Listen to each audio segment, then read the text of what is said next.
Well, thanks very much, everybody, for staying.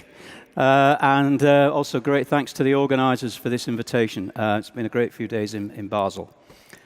Okay. So, regenerative dentistry, at least as I define it, is written here, which is using an understanding of biology to develop the next generation of clinical dental treatments.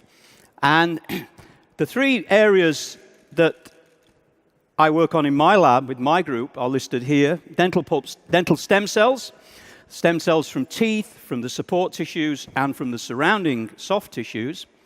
I'm not going to say anything about those today.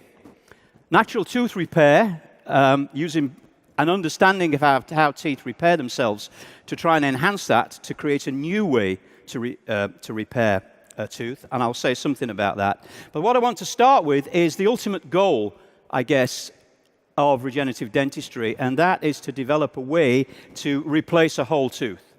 The entire tooth, all its supporting structures, and alveolar bone at the same time. So a complete new tooth unit, entirely derived from cells. And not surprisingly, this is a major task.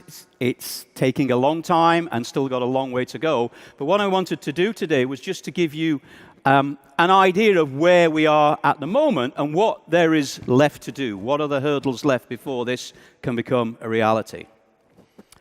So when we talk about making a biotooth, what we're actually making is something that similar to what is shown on the right here, which is a very simple structure consisting of two types of cell, epithelial cells and mesenchymal cells, which are the equivalent of the earliest stages of tooth formation in the body.